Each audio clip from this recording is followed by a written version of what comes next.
Hello everyone, welcome to my channel, Diary Avert. Today I would like to focus on an entirely different color. If in my previous sessions we explored yellow and pink, then today I would like to take you on the opposite scale of turquoise, which is a mix of blue and greens. So what do we need for that? We will need various shades. A kind reminder, what I'm using is a tempera color, which is very similar in terms of pigments to oil paints. And I have a bunch of these today. So there is a cobalt turquoise, which is right here. Then I will try to experiment with cobalt azure blue. I will also try to add a little bit of emerald green, which I'm not sure if I'm going to use it at all or not, because it might add too much of green. I will try the phthalo blue, the cerulean blue, which is a kind of a warm blue, light blue color. And also I will try cobalt blue. Cobalt blue is a very, when we start comparing the phthalo blue and cobalt blue, you will see how different they are in terms of warm and cold.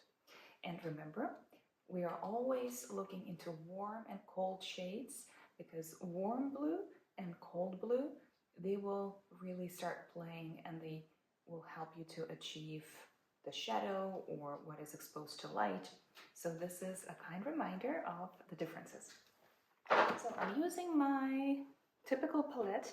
To be honest, sometimes I let some paints to dry because it's another piece of art. It's really interesting to see how colors dry out, and then it adds interesting combination and also some kind of a therapeutic effect to it. So where are we going to start? I will start, of course, with our main one, the turquoise blue. In the past, I had a 3 commissioned works, turquoise irises, and ever since I never really got back to turquoise. I really don't know why. I was using more intense colors, and probably it has a reason. So let's dive straight to psychology, right? And while I'm adding colors, the white, turquoise. So the reason I never got to it is probably because turquoise is really a mix of green and blue. And whenever we're talking about mixes of colors, it will also has the same mix of emotions. And as an artist, I'm quite an emotional person, and I like to go extreme. And turquoise is by far not the extreme one.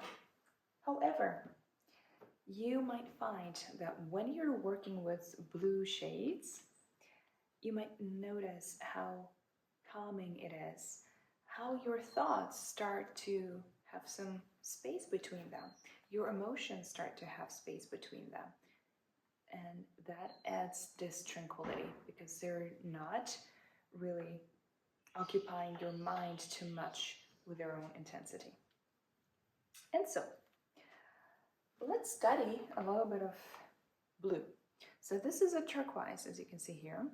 This is, and I already forgot, oh yes, this is a cobalt blue. It's very intense, but right now I will not tell you if it's warm or cold. I will show you if it's warm or cold by adding additional blue. And this is a light blue, so this is the cobalt azure blue, which I added here. It's very intense blue, so let's see if I actually can use it. And now I'll add phthalo blue. It's a very intense pigment, and sometimes I have difficulties opening my tubes. And now let's see how it's going to differ. You see, it is very intense and it's very cold. So with this color, it's really great to add a great intensity, to add this cold shadow, and then everything will pop up on your painting. And I mentioned, let's try a little bit of green, because mixing green and blue eventually will give us turquoise. but it all depends on the pigments and how they will play at the end. I will see how I could get a use of this one. Alright, so our palette is ready. And this is my map for today. Actually, this is not a real iris and its color. We're going to focus on this central part of it. I think it was photoshopped just to add the turquoise color, but it still looks fine for me because all I want to pay attention to is the shades, the lines, and the texture of the color itself. So I will use this brush. It's number 16 with really stiff and strong bristles. You can use any brush that fits you. It's really about experimentation, whether it's going to be synthetic or maybe a real brush with some natural hairs. It's really up to you. Everyone has its own preferences. And of course, this is an antique cloth of mine. I don't know how many years it is, how old it is, because that's something I'm using all the time. And just like with my palette, I don't like cleaning it. It will dry and then it will be totally fine. So let's begin.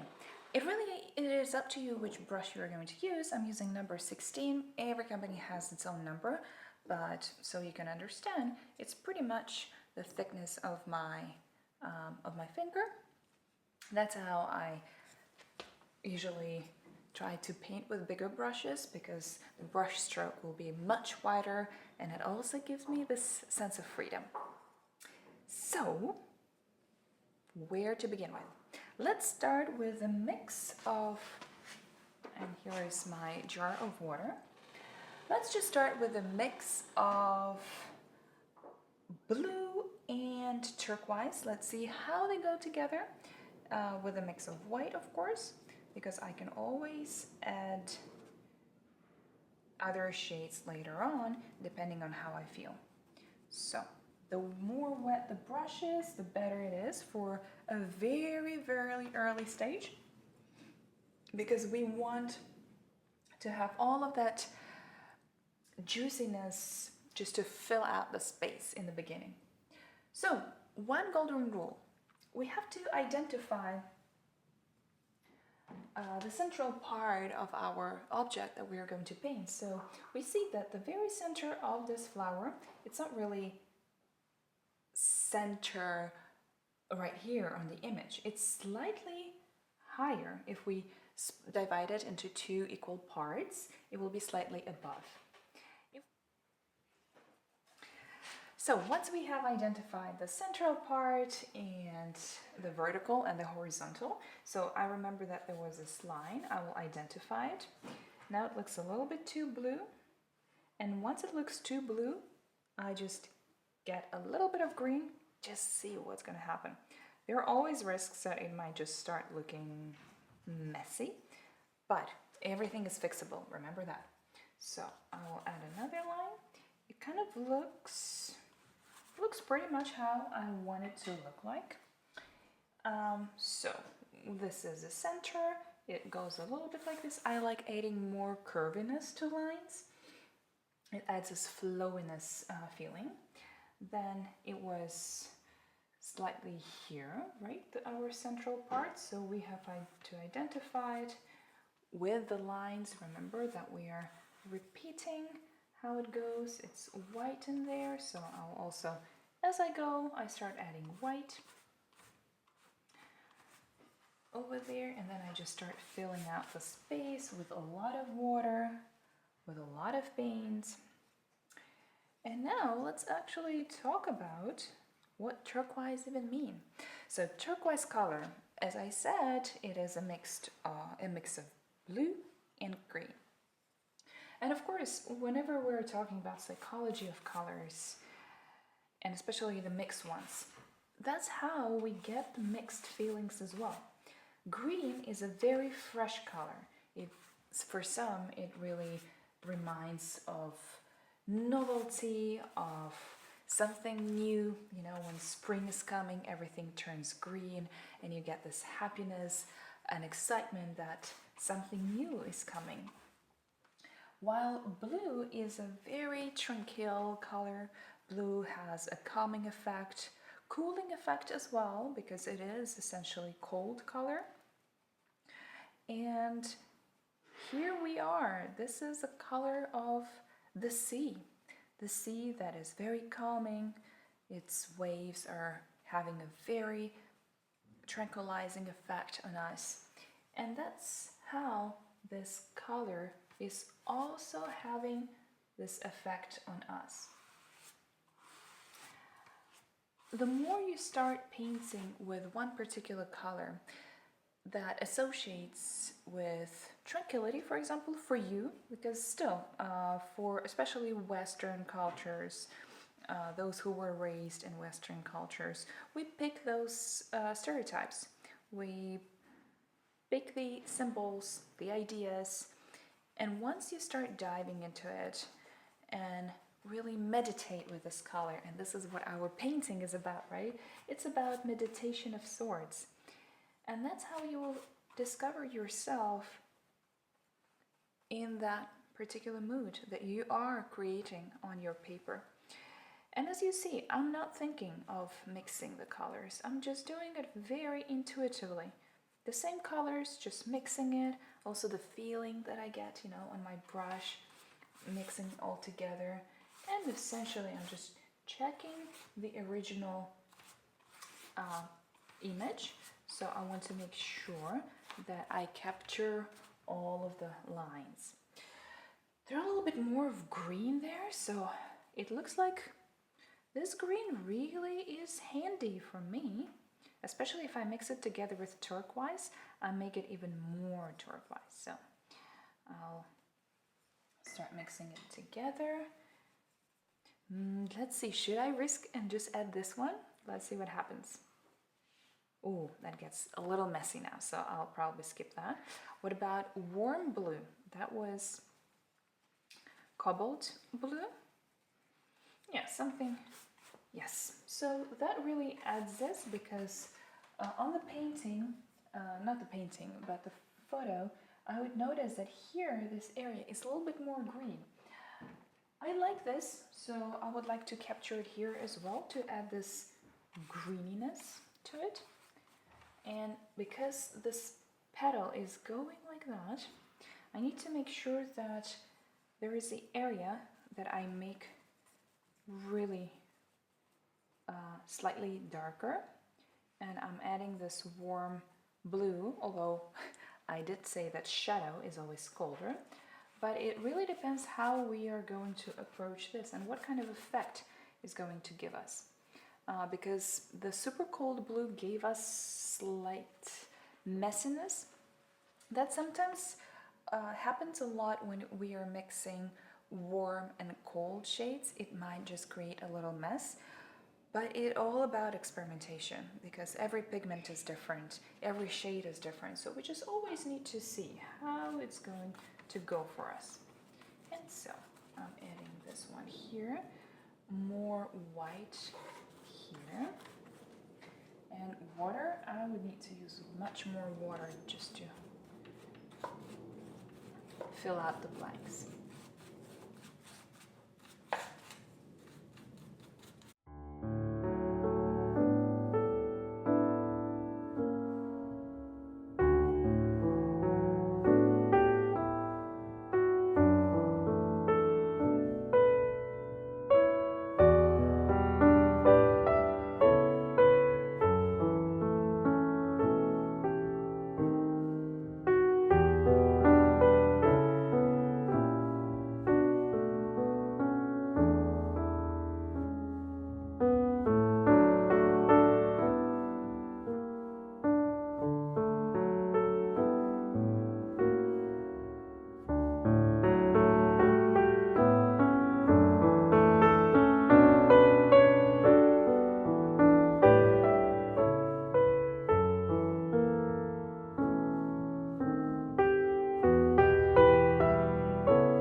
worked on this lower petal,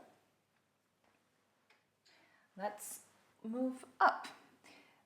Upper part, as we see here, is much lighter, so that means that we will be adding way more white. And so, as I'm painting and I'm already feeling this blue turquoise color, this tranquility that it is appearing in my heart, my soul, you name it.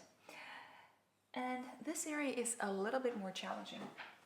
It is challenging for one simple reason, because here it has this detail. It is how the petal is showing up and how it plays on this picture. It is challenging indeed, but again, remember, this is our map, so there's no wrong or right. We're just experimenting and seeing how that's going to turn out. But when we imagine how the petal is, right, it is like a hand. It's this way, it is just covering the other part of the flower. So when we look into our hand and fingers, when we just bend them this way, we just start to notice that this is exactly what we want to have here. So what are the lines? The lines are curvy, then they're going up, and this is how we create this effect.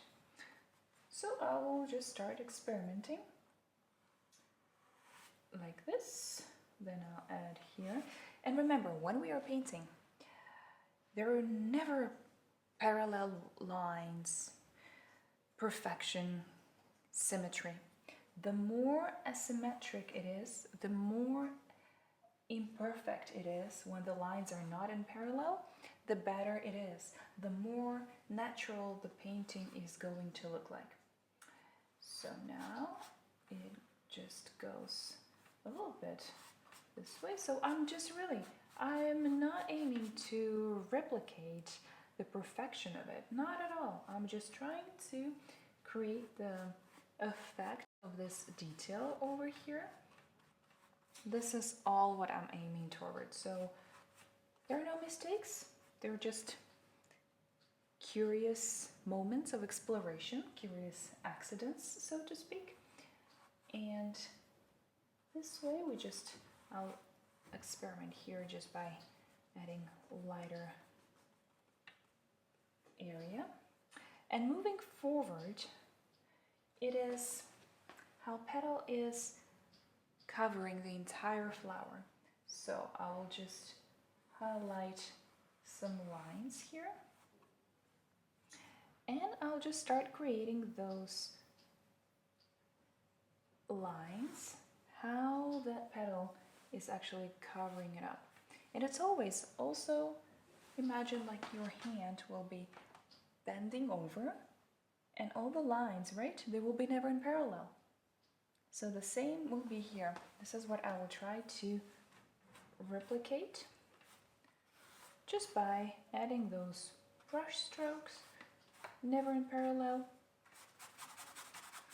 and there maybe adding a little bit flowiness to it. So now the structure is there. I will move to a darker side. I'm mixing turquoise, mixing a little bit of green, and maybe let's actually experiment now because those are cold ones. If I mix the cold phthalo blue with green and then with white, what's gonna come out? Well, I'm not so sure, to be honest. This phthalo probably is a wrong choice, and I don't have any alternatives, so maybe I'll experiment with this blue instead. Let's see how it's gonna play out. It seems that cobalt and green, they're mixing up way nicer than phthalo. Yes, much nicer. That is exactly the shade that I want to achieve here. So, and here we see the line and up, and then here we highlight, we just add those lines just to show that structure. Then we just mix it together, the darker mix with the turquoise. Here we have some interesting area, and I see that it has lighter shade because we know that the light, it's coming from here, but because there are so many nuances and how the petal is bending over, sometimes we can just add an accidental lighter area, and trust me, later on it will add a very interesting effect. And as I'm moving across green and blue, I also notice how my emotions change from this exciting green to much calmer blue. So blue color, it's like any other emotion, right? When we have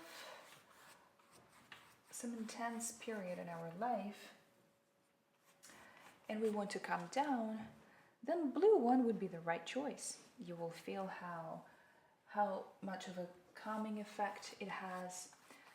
But when you are already calm and sad, sometimes we also pick a certain color because of that. And this is when it is quite interesting. When we choose a certain color that supports our mood, and then we intensify it, so it gets a little more depressing even. But when you dive so deep into that, your psyche will kind of exhaust itself, and this is when the switch happens. You know, in some studies they say if you are sad and you're feeling sad, that you should listen to sad music because you will be in that state for some time, and then eventually you would want to climb out of it. And this is how it works with me and my art as well. I have certain emotion, especially if it's some anxiety or stress, and then I pick the color that really resonates with that state, and I just go all in. And then I see how I am transforming, and my emotional state is transforming as well. So, we briefly touched upon this area, right? And it's time to start adding more structure and fill out the blanks. Here it's a very dark spot, so actually I want to continue that petal here. There is some light area to it, but as I have darker paints on my brush, I just start to mix it in and adding white. At the end, I will need a lot of white because once I start adding it, the whole petal and the light shadow balance will start to appear on this work. So there are some lighter areas, and then it goes to the darkness because there is a shadow from that petal that is above our flower. Yes, so we'll just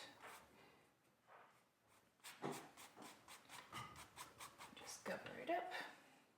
We will add some darker blue here just to show that it goes actually over there, and then I'll just add the darkest part here so we can help us distinguish that this area is the depth of the flower and this one comes out somewhere from behind. And we might even add a little white here as well because we want to support the structure of the flower. What about this giant area? Well, we see that right here there's another, my favorite part actually, of the petal when it goes all the way up here. So we could just replicate that. And my turquoise finished, so I'll add more turquoise here. Let me just end it. And we will continue with that area. So I'll add a lot of white right here, and it shines through. So we will also, it is one of the lightest parts, so we will be very brave to add white straight away, and it goes like this. Beautiful lines just showing up from there.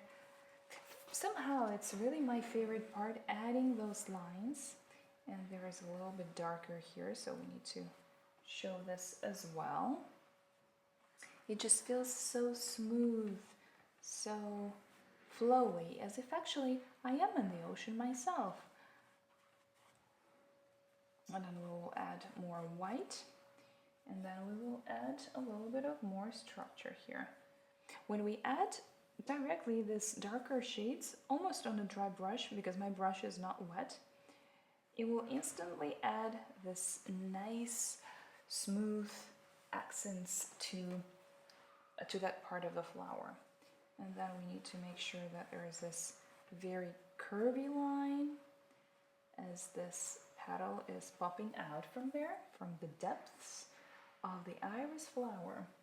And then it goes back to the shadow. So this is when we add a little bit of green to show that there is shadow. And then there's this petal going all the way up, so it kind of curls back. And I want to make sure that it is visible. This is when I need some water. And that's when I just add it right here. Because later on, when it dries out, I'll start adding more white, more intensive colors. And right here, we know that this is where our darkest, almost darkest part of the petal is. And it goes very deep. So here I'll just make sure that I continue that part. Sometimes also it is very helpful when we are working with different areas, and this is really good to jump from one area to another and back and forth, because this is how you add balance to your work. And if I have similar colors here, or I started working on this area, I notice that, well, where else I do have those colors? It's here, it's here. So then I start touching upon here and there, and this is how the whole painting will start to play. All right, so I will now finish this one up. So follow my brush strokes and let's see what happens.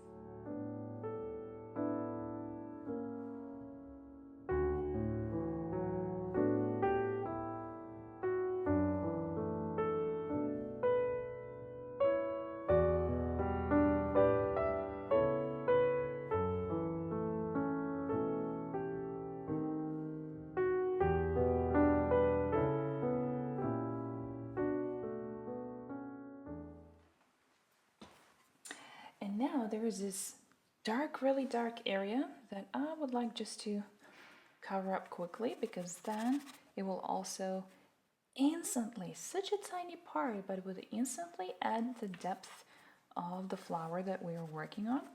Although of course everything is a little bit abstract, but that's the beautiful part of it, because when we have something abstract, we're not trying to replicate the reality, and that's, as you remember, the most unexpected journey for your thoughts, for your brain, and it really helps to distract from the real life objects, to eliminate stress, because we're not afraid of mistakes.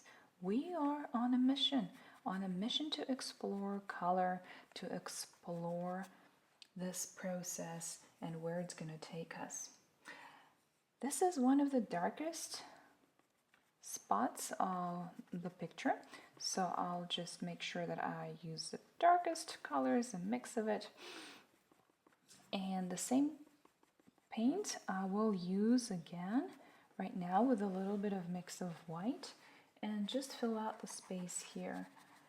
Just touch upon here because that's where the depth of the flower is. I will add the leftovers to this side of the flower because we have these petals laying over, so that means that there is no light underneath it, and that's how I'm making sure that this part is a little darker. All right, so we have touched all of the parts of our paper, and now I will start using more and more different shades to start playing around, making some areas darker, some areas lighter. So at the end, the result should be a recognizable, beautiful pattern of an iris flower. So let's continue with those touch-up strokes and see what happens.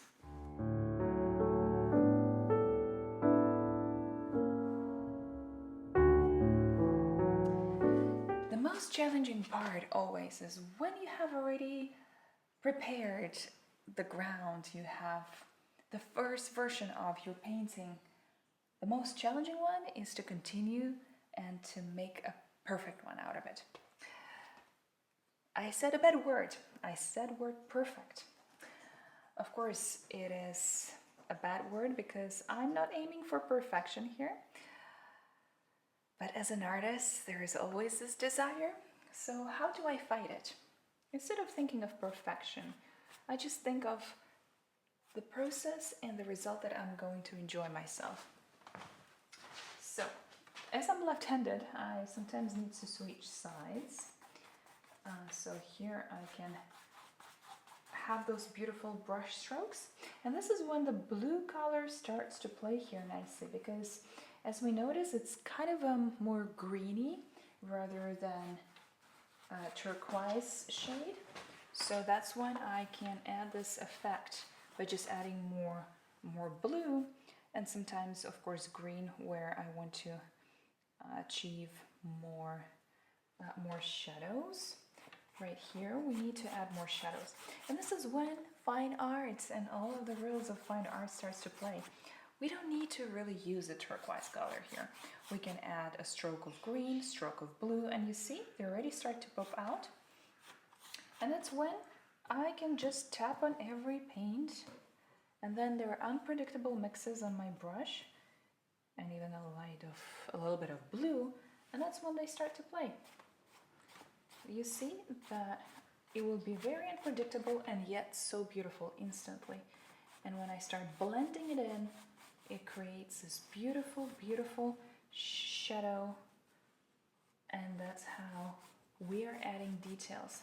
By experimenting, by adding some nuances, some little brush strokes. And that's when we break that fear of doing a mistake. That exercise is extremely good because in life, how it works, we're afraid of something, we're afraid of the result that we haven't yet achieved, and then we don't dare to try. We don't dare to mess, we don't dare to have mistakes. And that's where you can do it all. You can try and see, what is it going to happen? And if you screw up, I screw up so many times, it is so easy to fix it. But once you do it, once you screw up, that's when you realize it's not that scary after all. So you see this area, I don't really like it. But I will just start adding brush stroke after brush stroke, just trying to understand how it starts to play here. Because I notice that the more I add, the more I play with that area, the better eventually it will become. And it just curls here. I'll start adding more lighter colors right here, the lines, add some water. So that's why I really like sketching. And once if you would like, of course, switching to oil paints, that's when sketching really helps, because once you create something like this, you feel the first time how it goes for you. Do you dare to do more? Do you dare to experiment? And once you're done with this sketch, the second time you start working on a similar piece, it will be so much easier, and that's when you will create something absolutely beautiful with already all the journey. That's when you already take the road that you already know. Imagine yourself going to Paris, for example, when you have never been there before. It's very scary. You don't know where to go. You don't know the language. You go to see very typical tourist attractions, but that's not it. It's not as perfect, right? It becomes a little bit too not as enjoyable. But when you already tried it, you go for the second time, you already know how that works. That's when you find the gems. That's when you get the true vibe of the city, when you can discover some interesting places. And the same here. Another example could be some art. For example, let's take Monet. Everybody knows Monet, hopefully, and his paintings in the beginning they create this wow effect, especially the pond with lilies. But once you start going more and more to a museum and look at his painting, the more it starts speaking to you, the more you discover. In the beginning, it's just a very intuitive knowledge, intuitive impression. But later on, you'll discover additional details. You will discover so much more that you never thought you would, simply because you join one of the deepest, unpredictable processes, and your brain will be discovering more and more. The same with paintings, and what we're doing here and trying to do is discover ourselves with the help of different colors, and the more we do it, the more we understand what are our common areas of challenge if we want to really polish our painting skills. What are the most areas that we are afraid of? What is the part of the process where I have the most of blocks? And that journey is applicable to real life because that's exactly how we act in real life when we face challenges or something new. And the answer is challenge yourself, try it out, and see. See how you're going to respond to that, what emotions we're going to have. And the same with me and painting. I realized that for many, many years, especially coming from culture where critiques is very intense and there are so many outstanding artists in the museums, and they always compare and want you to be like in Renaissance epoch. Everything should be perfect. And that perfection and strive for perfection really shuts you down. And that's what happened with me. I never wanted to be a portrait artist. I never wanted to polish, although it's very good indeed to help yourself understand the basics. But it was never my goal. And that's how I never felt comfortable joining courses and classes like that, because I knew that the critiques I'm going to get, it won't be helpful for me. It will be not helpful at all. And that's how I decided to take myself on the journey instead, to learn where I'm doing mistakes, where I need to learn more, and most importantly, I am the only judge here. Only I can critique myself.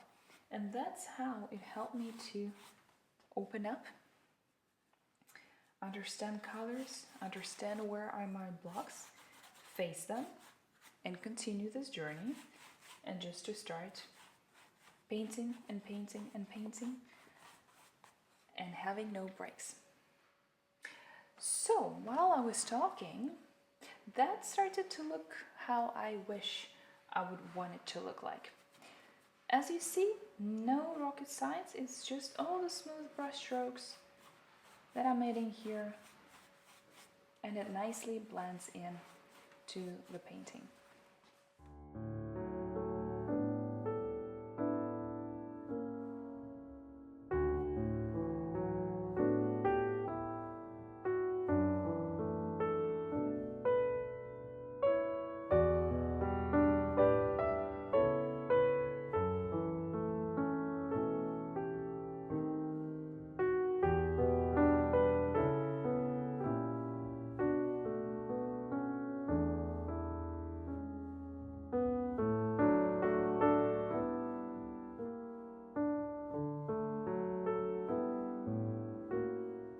My favorite part of it all is final touches, when it's just very easy to add something that will just shine.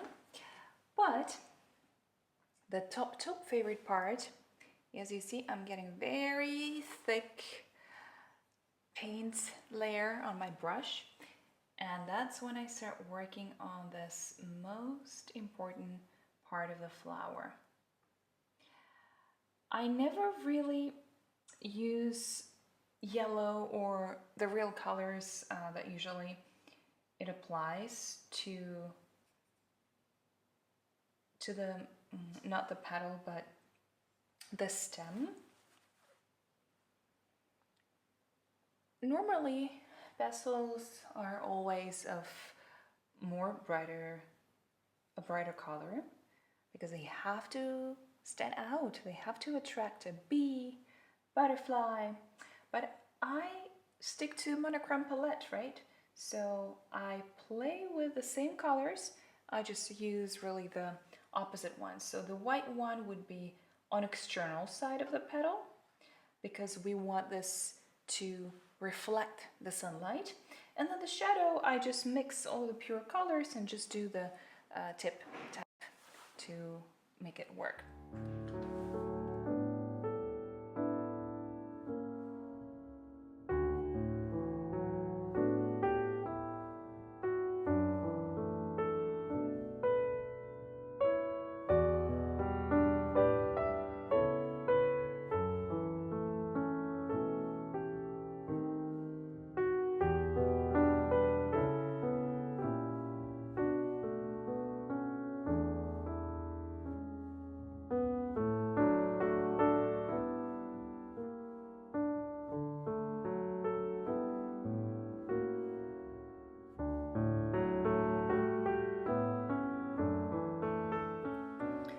So we have experimented with the turquoise iris today. I wonder how you felt. I wonder if you felt both a sense of novelty and tranquility. You felt this spring emotions when you were mixing and playing with green, and feeling calmness, coolness when you were adding blue and mixing with blue colors. So here we are. There's a lot of things that we could do more with this.